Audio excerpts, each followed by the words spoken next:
Jadi, sekolah yang kami observasi untuk melakukan wawancara adalah sekolah MTS Al-Mutakin Pekanbaru yang berlokasi di Jalan HR Subrantas, Panam, Kota Pekanbaru. Sejarah MTS Al-Mutakin berawal dari berdirinya MDA Awaliyah atau MDA Al-Mutakin pada tahun 1980. Saat itu, MDA Al-Mutakin merupakan satu-satunya MDA di Kecamatan Tampan, sehingga memiliki banyak siswa dari berbagai wilayah. Melihat tingginya kebutuhan pendidikan Islam, para tokoh masyarakat kemudian bermusyawarah untuk mendirikan jenjang pendidikan yang lebih tinggi. Upaya tersebut berhasil diwujudkan pada tahun 1990 dengan berdirinya MTS Al-Mutakin di atas tanah wakaf seluas 2.400 meter persegi yang diberikan oleh Haji Harun. Tokoh-tokoh yang berperan penting dalam pendirian MTS ini yaitu ada Haji Harun, Makmur, Mukhtar, dan Dr. Kamiruddin. Berikut merupakan visi dan misi dari sekolah MTS Al-Mutakin Pekanbaru. Berdasarkan data akademik dan penelitian terbaru, jumlah peserta didik di MTS Al-Mutakin Pekanbaru berkisar antara 261 hingga 385 siswa per angkatan dan memiliki total sekitar 36 orang tenaga pendidik.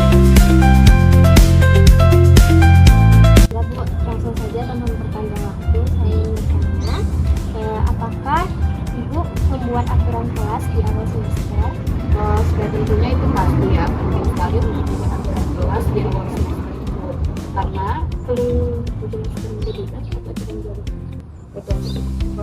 dijelaskan juga.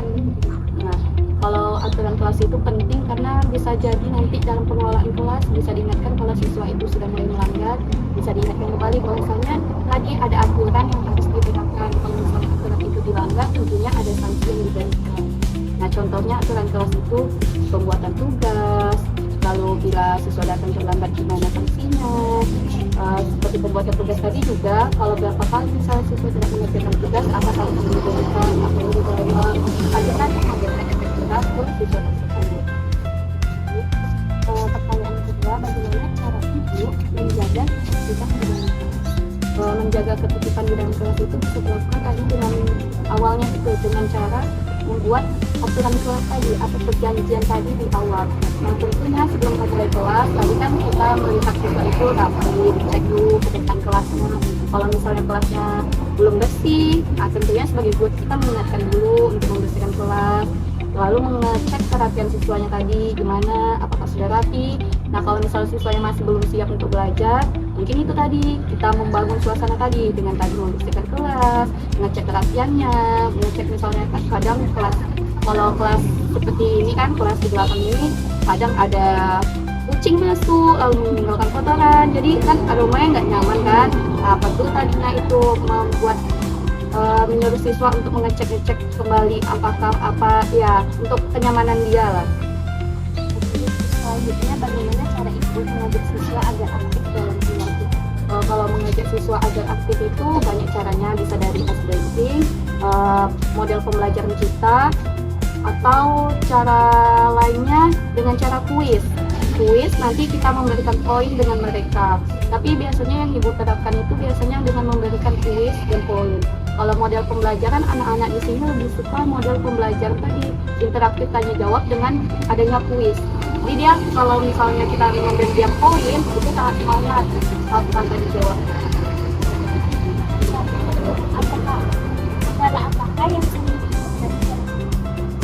Kendala banyak ya, terutama dalam sikap atau pola siswa itu kan berbeda-beda kan, apalagi kalau itulah menjadi faktor yang kendala yang paling besar itu kalau siswa yang beragam. Otomatis model pembelajaran digunakan juga banyak kan, berbeda-beda setiapnya. Kadang ada model ceramah atau memulai pembelajarannya dengan tadi membaca dulu atau literasi, atau bisa juga dengan diskusi. Nah, pengelolaan tadi itu yang paling kendalanya itu karena tingkah lakunya atau sikapnya.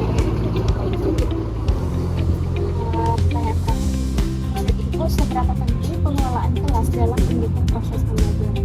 sangat penting. Contoh pengelolaan kelas yang paling sering kita temui itu kan dari tempat hidup ya kan, sebagai siswa.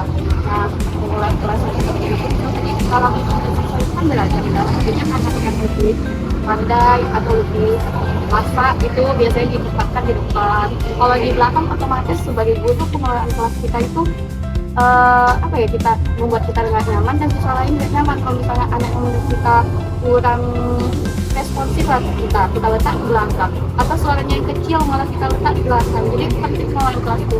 Kalau misalnya anaknya yang kecil suka jalan-jalan itu letak di depan kita yang terpantau. Ada lagi? Nah itu aja. Kalau boleh tahu dengan ibu? Dengan Ibu Siti Aliza atau Bu Liza. Ajar di kelas berapa? Itu ngajar di kelas 7 perempuan, yaitu 7A, 7B, 7C, dan 7D. Lalu kelas laki-laki itu 7E, 7F, 7G, 7H. Lalu di kelas 8 itu kelas laki-laki aja, 8E, F, G, dan kelas 7 dan kelas 8. Itu yang